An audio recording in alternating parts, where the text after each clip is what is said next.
الرحمن الرحيم إنا أنزلناه في ليلة القدر وما أدراك ما ليلة القدر ليلة القدر خير من ألف شهر تنزل الملائكة والروح فيها بإذن ربهم من كل أمر سلام هي حتى مطلع الفجر.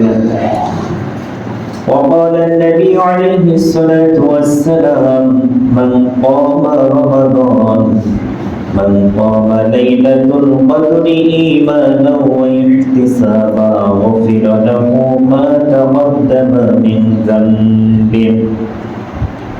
رب اشرح لي صدري ويسر لي أمري واحلل عقدة من لساني يفقهوا قولي। আলহামদুলিল্লাহ, মহান আল্লাহ তাআলার দরবারে শুকরিয়া আদায় করি যে রব্বুল আলামিন সুবহানাহু ওয়া তাআলা আমাদেরকে পবিত্র রমাদানের মাগফিরাতের দশকের মধ্যবর্তী সময় জুমার দিনে আল্লাহর ঘরে আমাদেরকে উপস্থিত করেছেন রোজাদার অবস্থায়। এজন্য শুকর আদায় করি আলহামদুলিল্লাহ। লাখো কোটি দরুদ ও সালাম বর্ষিত হোক সাইয়্যিদুল মুরসালিন আশরাফুল আম্বিয়া রাহমাতুল লিল আলামিন হযরতে মুহাম্মদুর রাসূলুল্লাহ সাল্লাল্লাহু আলাইহি ওয়াসাল্লামের উপর। আল্লাহ তাআলা আমাদের সকলের জন্য রমাদানের এই জুমার খুতবাকে হিদায়াতের ওসিলা হিসেবে কবুল করুন, আমিন। আজকে কয়েকটা বিষয় আলোচনা হবে। এক হলো লাইলাতুল কদর কি, মর্যাদা কি। দ্বিতীয়ত আমরা কিভাবে লাইলাতুল কদর নিজেদের জীবনে এটাকে বাস্তবায়ন করবো, এটা কিভাবে গুরুত্ব দেব। এরপরে ইতিকাফ, ফিতরা, কয়েকটা বিষয় একসাথে আমরা আলোচনা করবো ইনশাআল্লাহ। আগে লাইলাতুল কদর কি জিনিস সেই বিষয়ে আমরা সংক্ষেপে জেনে নিই। কদর এমন একটা রাত, সারা বছরের 12টা মাসের মধ্যে রমাদান একটা মাস। যেমন গত জুমায় আমরা সূরা বাকারার 185 নম্বর আয়াত নিয়ে আলোচনা করেছি। সেখানে আমরা জেনেছি যে রমাদান মাসে কোরআন নাযিল হয়েছে। শাহরু রমাদান আল্লাযী উনজিলা ফীহিল কুরআন, এই সেই রমাদান যে মাসে নাযিল হয়েছে কোরআন, মানুষের হিদায়াতের জন্য আর সত্য মিথ্যার স্পষ্ট পার্থক্য করে দেওয়ার জন্য কোরআন নাযিল হয়েছে। তো কোরআন নাযিল হওয়ার কারণে এই রমাদান মাসের এত মর্যাদা। তাহলে 12টা মাসের সমস্ত নূর, সমস্ত সম্মান আল্লাহ রমাদান মাসের মধ্যে ঢুকিয়ে দিয়েছে, সুবহানাল্লাহ। আর রমাদান মাসের সমস্ত নূরের একটা নির্যাস আল্লাহ শেষ দশকে ঢুকাইছে। আর শেষ দশকে আল্লাহ সমস্ত নূরের একটা নির্যাস সারাংশ লাইলাতুল কদরের একটি রাতের মধ্যে ঢুকাই দিয়েছে, সুবহানাল্লাহ। সারা বছরের নূর এই মাসে, আর এই মাসের নূর শেষ দশকে, আর শেষ দশকের শেষ একটা রাতে লাইলাতুল কদরের এক রাতের মধ্যে সমস্ত কিছু নির্যাস নূর আল্লাহ ঢুকাই রেখেছে, সুবহানাল্লাহ। অর্থাৎ আমি একটা রাতকে যদি গুরুত্ব দেই তাহলে সারা বছরের একটা নূর আমি অর্জন করে যেতে পারি। অথবা এই রাতটা এমন দ্রুত গতিশীল আল্লাহর নৈকট্য অর্জনের রাস্তা যদি হয়, বহু বছরের রাস্তা, আমি সারা বছর আল্লাহর নৈকট্যের যে রাস্তায় যতটা না অতিক্রম করতে পারবো, এই রাতের বাহনে যদি আমি চড়তে পারি, এই রাতটাকে যদি গুরুত্ব দিতে পারি, তাহলে এই রাত নামক বাহনটা এত দ্রুত সম্পন্ন, এত গতি সম্পন্ন যে আমি এক রাতের মধ্যে 1000 মাসে যা না যেতে পারলাম, এই এক রাতে আমি তার চেয়ে বেশি দূর আল্লাহর নিকটে চলে যেতে পারলাম, সুবহানাল্লাহ। যেমন এর আগে মানুষ ঘোড়ায় চড়ে, পায়ে হেঁটে মাসের পর মাস যেখানে যেতে পারেনি, এক রাতের এক বিমান তা বহুগুণ বেশি আমাকে নিয়ে চলে যাচ্ছে। যাই আগে আমি ঘোড়ায় চড়ে পায়ে হেঁটে যেতে পারতাম, মাসের পর মাসও পৌঁছাতে পারতাম, এক রাতের এক বিমানে কি সেই পথ আমার মুহূর্তের মধ্যে নিয়ে যাচ্ছে। লাইলাতুল কদরটা এমন যে আমরা চাই কি আল্লাহর নৈকট্য অর্জন করতে।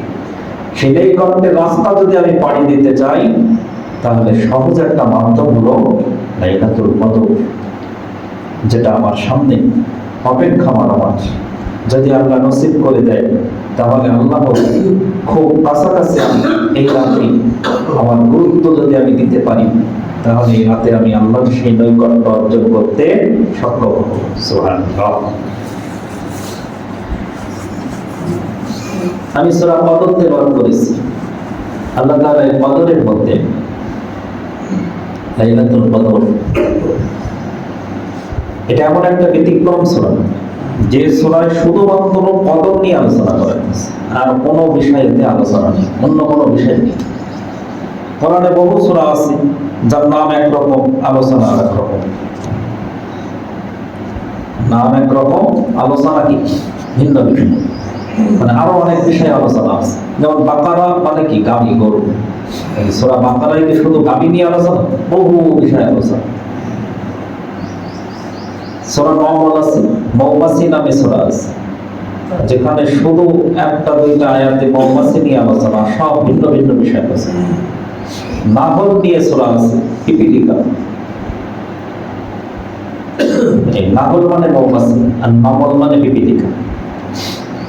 এই নাহল মৌমাছি নামে সূরাও আল্লাহ দুই এক আয়াতে মৌমাছি নিয়ে আলোচনা করেছে, আর ভিন্ন ভিন্ন বিষয় নিয়ে আলোচনা করেছে। মাকড়সা, আনকাবুত, মাকড়সা নামে সূরা আছে, কিন্তু এরও দুই এক আয়াত শুধু মাকড়সা নিয়ে, আর ভিন্ন ভিন্ন বিষয় আলোচনা আছে। কিন্তু আল্লাহ তাআলা যেমন সূরা ৩ ডুমুর, জাইতুন ফল নামে একটা সূরা আছে, আর জাইতুন, কিন্তু এতে শুধু জাইতুন আর ৩ নিয়ে আলোচনা না, আরো ভিন্ন ভিন্ন বিষয়েও আলোচনা আছে। এরকম আরো অনেক সূরা আছে যেগুলো নাম একরকম হলেও আলোচনা ভিন্ন বিষয়ে। কিন্তু লাইলাতুল কদর সমস্ত সূরার মধ্যে, 114টা সূরার মধ্যে ব্যতিক্রম একটা সূরা, যে সূরায় আল্লাহ শুরু থেকে শেষ পর্যন্ত শুধু কদর নিয়েই আলোচনা করেছে। সুবহানাল্লাহ। কি কারণে? কদরের মর্যাদার কারণে। ইন্না আনসালনাহু ফি লাইলাতিল কদর, নিশ্চয় আমি উহাকে লাইলাতুল কদর মহিমান্বিত মর্যাদাপূর্ণ একটা রাতে নাজিল করেছি। ওহাকে মানে কি? কোরআনের আর নাম বলা লাগছে। ইতিমধ্যে মানুষ জেনে গেছে যে ওহাটা কি, যেটা কোরআন। ইতিমধ্যেই জগৎবাসী জেনে গেছে যে ওহা কি নাজিল করেছেন আল্লাহ লাইলাতুল কদরে, আর ওহাটা হলো সেই কোরআন, যা মানুষের মুখে মুখে আলোচনা হয়েছিল। মক্কায় যখন এই সূরা নাজিল হয়েছে, তখনও মানুষের মুখে মুখে হয়েছে, সেজন্য নাম দেওয়া লাগেনি যে ওহাটা কি। যখন যে বিষয়ে আলোচনা, যেমন আমাদের গত জুম্মায় ঘটে গেছে যে ভূমিকম্প, তা ওটা আর নাম নেওয়া লাগবে না যে ওই কারণে ভীত সন্ত্রস্ত ছিলাম, কেঁপে উঠেছে সব, ওরা নাম নেওয়া লাগবে। এমনি মানুষ বুঝবে যে নামাজে ছিলাম, তাই পড়ে যাচ্ছিলাম, মানুষগুলো সব ছুটে পালাচ্ছিল। কি কারণে? ভূমিকম্পের কারণে। ওটা নাম না দিলেও ইঙ্গিত পাইলেই মানুষ বুঝবে যে কি ঘটে গেছে। তো কোরআন নাজিলটাও মক্কাবাসীর জন্য ভূমিকম্পের চাইতেও বেশি আকর্ষণীয় ছিল, মানে প্রভাব ফেলেছে, যে আসমান থেকে মুহাম্মদ সাল্লাল্লাহু আলাইহি সাল্লামের উপরে কোরআন নাজিল হতে গেছে। এটা মানুষের মনে এমন প্রভাব ফেলেছিল যে নাম না নিলেও ইঙ্গিত দিলেই বুঝে যেত যে ওটা কি। এজন্য আল্লাহ এখানে নাম নেন। অযথা আল্লাহ সময় নষ্ট করেন না, অযথা কোনো শব্দ আল্লাহ প্রয়োগ করেন না কোরআনে। ইন্না আনসালনাহু ফি লাইলাতিল কদর, নিশ্চয় আমি উহাকে নাজিল করেছি মহিমান্বিত একটা রজনীতে। লাইলাতুল ওয়া মা আদরাকা মা লাইলাতুল কদর, আপনি কি জানেন সেই কদর কি? এরকম করা মানে কি? আরো মানুষের মনে যেন প্রশ্ন দিয়ে আল্লাহ যখন প্রশ্ন করেন, তখন কি এটা প্রভাব যেন মানুষের অন্তরে পড়ে, যাতে একটু চিন্তা করে যে আসলে কি। অথবা এটা মর্যাদা, এটার মান অনেক বেশি হওয়ার কারণে আল্লাহ এইভাবে প্রশ্ন করছেন যে ওমা আদরা কামা লাইলাতুল কদর, সেই লাইলাতুল কদর কি আপনি জানেন? পরে আবার আল্লাহ উত্তর দিচ্ছেন লাইলাতুল কদরি খায়রুম মিন আলফি শাহর, ওহা হলো 1000 মাসের চাইতে শ্রেষ্ঠ একটা রাত। 1000 রাতের চেয়ে না, 1000 মাসের। আলফি শাহর, শাহর মানে মাস, যেমন শাহরু রমাদান, রমাদান মাস। 1000 মাসের চাইতে শ্রেষ্ঠ। তাফসীরে কুরতুবীর মধ্যে ইমাম কুরতুবী রাহমাতুল্লাহ আলাইহি বর্ণনা করেন রাসূল সাল্লাল্লাহু আলাইহি সাল্লাম একদিন বর্ণনা করছেন যে বনী ইসরাইলের এক ব্যক্তির কথা, যে ব্যক্তি 1000 মাস পর্যন্ত আল্লাহর রাস্তায় জিহাদ করেছে। 1000 মাস পর্যন্ত আল্লাহর রাস্তায় জিহাদ করেছে। সাহাবীরা যে আমলের কথা শুনতেন, সেই আমল করার জন্য ব্যতিব্যস্ত হয়ে জানলাও এখন 1000 মাস একটা আমলের কথা বলেছে, তাহলে সেই পর্যন্ত তো বেঁচে থাকা লাগবে। এই উম্মত তো আর অত হায়াত পায় না। 1000 মাস মানে সেটা হয় 83 বছর 4 মাস। তাহলে মানুষ বালেগ হয় 12 বছর বয়স, তাহলে কমপক্ষে 100 বছর তার বয়স হওয়া লাগবে। 100 বছর বয়স পাইলে একটানা আপনি যদি 1000 মাস মানে 83 বছর 4 মাস আপনি ইবাদত করার সুযোগ যদি পান, 100 বছর হায়াত পাইলে এটা সম্ভব হবে। কিন্তু সেটা পাওয়া তো কঠিন। সুস্থ থাকা, এইভাবে ইবাদতের মধ্যে শামিল থাকা, সব বিপদ মুসিবত কাটিয়ে ইবাদতের মধ্যে থাকা, এটা সহজ বিষয় না। আর যেহেতু বনী ইসরাইলের উম্মত অনেক হায়াত পাইত, 200-300 বছর 1000 বছর হায়াত পাইত, কোনো ব্যাপার। কিন্তু এই উম্মত তো 100 বছর টিকে থাকা বলে। 100 বছরের মানুষ আমার খুবই কম, গ্রামে খুঁজলে 2-1টা হাইতে মিলবে, কিন্তু সচরাচর মিলছে না। আর ইবাদতের মধ্যে টিকে থাকা তো আরো কঠিন ব্যাপার।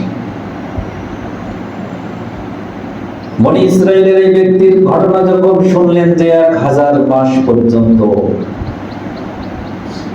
1000 মাস পর্যন্ত আল্লাহর রাস্তায় জিহাদ করেছে, আর সেই জামানায় 1000 মাস পর্যন্ত ইবাদত করলে মানুষ তাকে একটা বুজুর্গ ব্যক্তি বলতেন। ইমাম কুরতুবী বর্ণনা করেছে যে সেই জামানায় মানে পূর্বের জামানায়, বনী ইসরাইলের জামানায় বিশেষ করে 1000 মাস পর্যন্ত যদি কেউ একটা ইবাদত করতো, তখন তাকে একটা বুজুর্গ ব্যক্তি বলা হতো। আর আমাদের তো শুধু জুম্মার নামাজ পড়লেও বিরাট বুজুর্গ, শুধু রমজানে রোজা রাখলেই বিরাট ব্যাপক বুজুর্গ ব্যক্তি আমাদের। কিন্তু বনী ইসরাইলের জামানায় আপনার একটা বুজুর্গ ব্যক্তি হতে হলে 1000 মাস 1000 মাস মানে 83 বছর 4 মাস একটা না আপনার ইবাদত করলে মানুষ মনে করতো না এবার একটু বুজুর্গ হয়েছে। এই একটা বুজুর্গ ব্যক্তি পাওয়া গেছে, কত কঠিন। এই ইমাম কুরতুবী বলছেন যে সেই জামানায় এই 1000 মাসের ইবাদতকারীদেরকেই বুজুর্গ বলা হতো। রাসূল সাল্লাল্লাহু আলাইহি সাল্লামের জন্য বনী ইসরাইলের ওই ব্যক্তির ঘটনা সাহাবীদের সামনে যখন এই ঘটনা বর্ণনা করলেন, সাহাবীরা অস্থির হয়ে গেলেন, কি করে আমরা তো শ্রেষ্ঠ উম্মত, আমরা তো শ্রেষ্ঠ নবীর শ্রেষ্ঠ সাহাবী, আমাদের ইবাদত তো তার চেয়েও বেশি হওয়া দরকার। বনী ইসরাইলের এক ব্যক্তি যদি 1000 মাস ইবাদত করতে পারে, আমরা নবীর শ্রেষ্ঠ নবীর সাহাবী, আমাদের তো চাইতে বেশি ইবাদত করা উচিত। তাহলে এখন কি উপায়? এত হায়াত তো পাবো না।